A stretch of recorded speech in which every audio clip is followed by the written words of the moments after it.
এই গরমে যারা আম ভর্তা খেতে চাচ্ছেন না তাদের জন্য একটি নিনজা টেকনিক আজকের ভিডিওতে শেয়ার করছি। আর তা হচ্ছে বরফ দিয়ে কিভাবে আম খাবেন। প্রথমে আমি আমগুলোকে ভালোভাবে কেটে নিচ্ছি।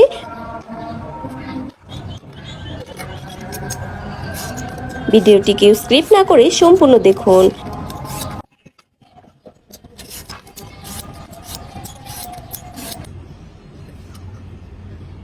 তারপর আমি আমগুলো ফালি ফালি করে কেটে নিচ্ছি।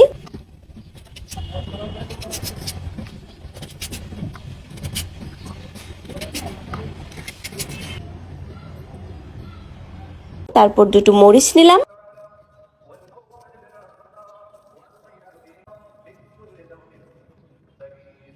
এবং লবণ দিয়ে ভালোভাবে ডলে নিচ্ছি এবং একটু বিট লবণও এতে অ্যাড করে দিচ্ছি। বাটিতে থাকা তেঁতুলগুলো আমি আগে থেকেই কিছুক্ষণ পানিতে ভিজিয়ে রেখেছিলাম। এবার মরিচগুলো তেঁতুলের সাথে ভালোভাবে মিলিয়ে নিচ্ছি। এর মধ্যে টক ঝাল মিষ্টির একটি ফ্লেভার আসার জন্য আমি এতে কিছুটা চিনি অ্যাড করে দিয়েছি।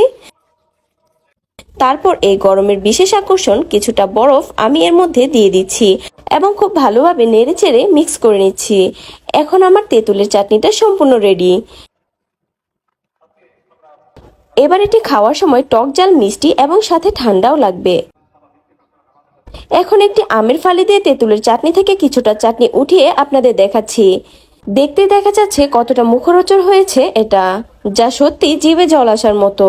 আপনারা যদি জিভে জল এসে থাকে তাহলে আপনারাও অবশ্যই এটি ট্রাই করে দেখতে পারেন।